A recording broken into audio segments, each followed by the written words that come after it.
نحمدہ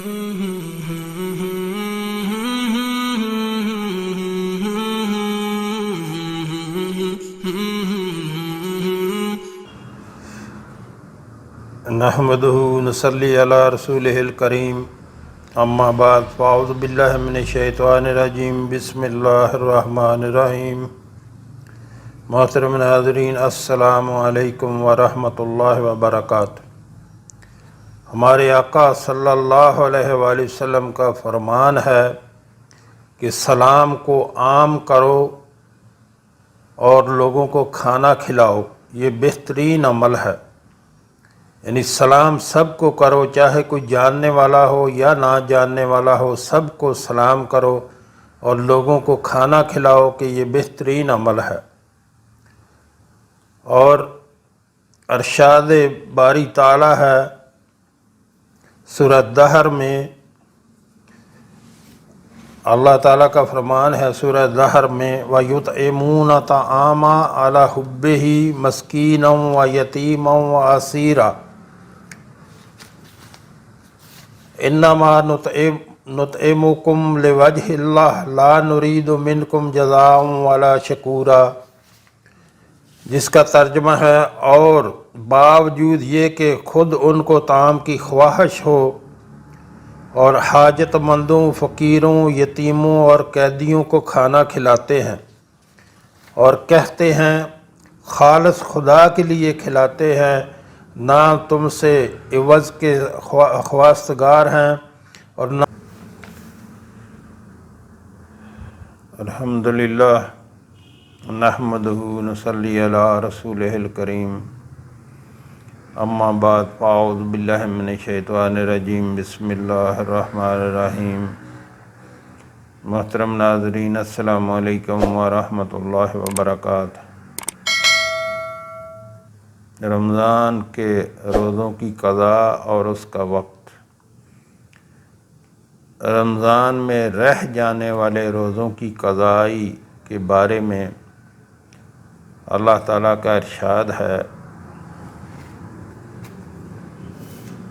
وَعِدَّةٌ مِّنْ أَيَّامٍ أُخَرَ، بس دوسرے دنوں میں گنتی کو پورے کرو۔ یعنی اگر رمضان میں کسی کا کوئی روزہ عذر شرعی کی وجہ سے رہ گیا تو وہ معاف نہیں ہے، وہ رمضان کے بعد جو ہے اس کو پورا کرنا پڑے گا، اس کو رکھنا پڑے گا۔ یعنی رمضان میں کوئی بھی شرعی کوئی آپ بیمار ہو جاتا ہے، کوئی سفر میں ہے، کیسے بھی ہے، تو وہ جو ہے رمضان کے بعد جو ہے اس کو پورا کرنا پڑے گا، جتنے بھی آپ نے روزے چھوڑے۔ یہ آیت کریمہ مطلق ہے، اس میں کسی قسم کی کوئی قید نہیں لگائی گئی، جبکہ سیدہ عائشہ رضی اللہ تعالی عنہ 10 ماہ کے بعد شعبان میں روزوں کی قضائی دیا کرتی تھیں، اس لیے کسی وقت بھی قضا دی جا سکتی ہے، اگلے رمضان کے بعد تک تاخیر کی جا سکتی ہے۔ لیکن اس بات پر علماء کرام کا اتفاق ہے کہ بغیر عذر کے اگلے رمضان کے بعد تک تاخیر کرنا مکروہ ہے۔ یعنی کوئی وجہ بھی نہ ہو، آپ بالکل تندرست ہوں اور اس کو پھر جو ہے آپ لمبا کھینچتے رہیں، وہ جو ہے مکروہ ہے، ناپسندیدہ ہے۔ جب آپ کو فرصت ملتی ہے، اگر بیمار ہیں جیسے ہی ٹھیک ہوئے تو آپ رکھ لیں، اگر سفر میں ہیں جیسے سفر سے واپس آ گئے، اور رمضان کے بعد جیسے ہی اپنا آپ کو جلدی سے جلدی جو ہے اس کو پورا کرنا چاہیے۔ دیر کرنا کسی بھی کام میں وہ نہ کرنے کے برابر ہوتا ہے۔ آپ اس بات سے اندازہ لگا لیں، کبھی اگر آپ کی نماز جو ہے جماعت سے رہ گئی، مثلاً اگر عشاء کی نماز ہے جماعت سے رہ گئی، آپ نے نہ پڑھی، تو وہ اور بھی زیادہ لیٹ ہوتی بہت لیٹ ہوتی۔ اس لیے کوئی بھی کام جو ہے اس کو لیٹ نہ کریں، جلدی سے جلدی کرنے کی کوشش کریں۔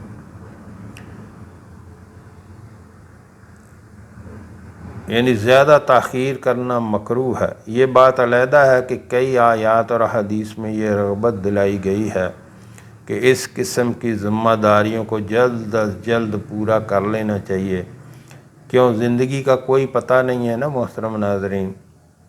آپ لیٹ کرتے چلے جائیں، مثلا رمضان کا کوئی روزہ جو ہے وہ رہ گیا تو سفر کی وجہ سے یا بیماری کی وجہ سے، اور آپ نے کہا چلو یہ ابھی رمضان کے پورا ہونے کے بعد جو ہے میں اس کی قضا کر لوں گا، اس کو میں پورا کر لوں گا، جتنے چھوٹ گئے وہ بعد میں رکھ لوں گا، اور لیٹ کرتے گئے تو وہ روزے نہ رکھ سکے، اگر موت آ گئی تو فرض آپ کے ذمے باقی تھا، قضا جو ہے اس کی باقی تھی۔ اس لیے جلدی سے جلدی پورا کیا کریں، کوئی لیٹ نہ کیا کریں۔ ایسی ذمہ داریوں کو جلد از جلد پورا کر لینا چاہیے، کیونکہ موت اور بیماری کا کوئی علم نہیں ہے۔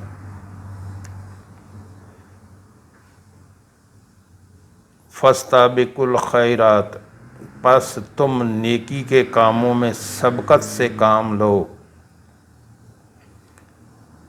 سیدنا ابو ہریرہ رضی اللہ تعالیٰ عنہ سے روایت ہے، رسول اللہ صلی اللہ علیہ وآلہ وسلم نے فرمایا، جو آدمی رمضان کو پا لے جبکہ سابقہ رمضان کے روزوں کی قضا اس کے ذمے باقی ہو تو اس کے اس رمضان کے روزے قبول نہیں ہوں گے۔ اسی طرح جو آدمی نفلی روزے رکھ رہا ہو جبکہ اس کے ذمہ رمضان کے روزوں کی قضا ہو تو اس وقت تک یہ نفلی روزے قبول نہیں ہوں گے جب تک وہ ان کی قضائی نہ دے لے۔ تو محترم ناظرین، آپ دیکھ لیں کہ یہاں کہ جو جلدی سے جلدی آپ کو جو ہے وہ جو رمضان کے روزے رہ گئے کوئی عذر شرعی کی وجہ سے، تو اس کو پورا کرنے کا حکم ہے کہ اگر اس کو آپ نے پورے نہ کیے تو اگر آپ کوئی نفلی روزے رکھ رہے ہیں تو وہ قبول نہیں ہوں گے۔ تو اس لیے زیادہ دیر اور زیادہ لیٹ کھینچنے کی اس کو ضرورت نہیں ہے۔ موت اگر آ گئی تو وہ آپ کے ذمے ہوں گے، پھر کیسے آپ موت کے بعد اس کو، وہ تو آپ کے اوپر جو ہے قضا ان کی واجب تھی، اس لیے ان کو قضا کرنا ضروری تھا، تو آپ نے نہیں کیے تو پھر اس کا گناہ تو ہوگا۔ اور اس لیے کہتے ہیں ایک بھی روزہ جو ہے، جو فرض روزہ ہے رمضان کا روزہ، اس کو ایک روزے کو بھی چھوڑنا، ساری زندگی روزے رکھتے رہیں تو اس کا نقصان پورا نہیں ہو سکتا۔ محترم ناظرین، یہاں آپ سے گزارش کرنا چاہوں گا، ہمارے ہاں ایک دسترخوان چلایا جاتا ہے جو کہ فری آف کاسٹ، بلا معاوضہ کوئی بھی اس میں کھانا کھا سکتا ہے۔ ہمارے آقا صلی اللہ علیہ وآلہ وسلم کا فرمان ہے، سلام کو عام کرو اور لوگوں کو کھانا کھلاؤ، سب کو سلام کرو، کوئی جاننے والا ہو یا نہ جاننے والا ہو، سب کو سلام کرو اور لوگوں کو کھانا کھلاؤ۔ لوگوں کو کھانا کھلانا ہمارے کریم رب کا بہت ہی محبوب عمل ہے۔ تو جو ہمارے بہن بھائی ملک میں یا ملک سے باہر رہتے ہیں، ان سے گزارش کروں گا کہ آپ بھی اس کار خیر میں ضرور اپنا حصہ ڈالیں۔ کبھی کبھار بہت مشکل ہو جاتی ہے اس کو چلانا، اس لیے آپ سے گزارش کرتا ہوں کہ آپ کے تعاون سے اور اللہ کے کرم سے اس کو چلتے رہنا چاہیے۔ یقین کریں جو آپ نے اللہ کے راستے پہ خرچ کر دیا وہ باقی بچ گیا، وہ آخرت کا ذخیرہ بن گیا۔ جو آپ نے اللہ کے راستے پہ خرچ کیا تو کہ اللہ اس کو دنیا میں بھی کئی سو گنا بڑھا کر واپس کر دیتا ہے اور آخرت کا ذخیرہ بن جاتا ہے۔ جو آپ نے دنیا داری پہ خرچ کر دیا وہ ضائع ہو گیا۔ اس لیے اپنے اللہ کے دیے ہوئے مال سے، اپنے ہاتھوں سے اللہ کے راستے پہ خرچ کریں۔ بعد میں کوئی کسی کے لیے کچھ نہیں کرتا۔ یہ ویڈیو کے شروع میں میرا نمبر چل رہا ہے اور ویڈیو کے نیچے واٹس ایپ نمبر چل رہا ہے، اس پہ آپ رابطہ کر کے طریقہ کار پوچھ سکتے ہیں۔ اللہ ہم سب کو نیک عمل کی توفیق عطا فرمائے۔ سیدہ عائشہ رضی اللہ تعالی عنہا سے مروی ہے، وہ کہتی ہیں میرا معمول یہ تھا کہ میں ماہ رمضان کے روزوں کی قضا شعبان میں دیا کرتی تھی، یہاں تک کہ رسول اللہ صلی اللہ علیہ وآلہ وسلم دنیا سے رخصت ہو گئے۔ میت کی طرف سے روزہ رکھنا۔ سیدنا عبداللہ بن عباس رضی اللہ تعالیٰ عنہ سے روایت ہے، ایک عورت نبی کریم صلی اللہ علیہ وآلہ وسلم کے پاس آئی اور اپنی بہن کا تذکرہ کیا کہ اس نے ایک ماہ کے روزوں کی نظر مانی تھی، لیکن وہ ایک بحری سفر کے دوران فوت ہو گئی اور روزے نہ رکھ سکی۔ رسول اللہ صلی اللہ علیہ وآلہ وسلم نے فرمایا تم اپنی بہن کی طرف سے روزے رکھ لو، یعنی کسی دوسرے کی طرف سے روزے رکھ سکتے ہیں۔ تو محترم ناظرین، یہ پہلا عشرہ رحمت کا شروع ہو گیا ہے اور اس کے نمازیں پڑھیں، روزے رکھیں اور اللہ کا ذکر بہت زیادہ کریں۔ اور پہلے عشرے کی دعا ہے رب اغفر وارحم وانت خیر الراحمین، اس کو خوب جو ہے وہ پڑھتے رہیں اور ساتھ میں لا الہ الا اللہ کا ذکر کرتے رہیں اور اپنے رب سے دعائیں مانگتے رہیں۔ یہ مانگنے کا مہینہ ہے، زیادہ سے زیادہ دعائیں مانگیں اپنے کریم رب سے، اپنے لیے، اپنی اولاد کے لیے، اپنے عزیز و اقارب کے لیے، اپنے والدین کے لیے مغفرت کی دعا مانگیں اگر وہ دنیا سے چلے گئے ہیں، اور اپنے عزیز و اقارب کے لیے اور اپنے آقا صلی اللہ علیہ وآلہ وسلم کی پوری امت کے لیے مغفرت کی دعا مانگیں۔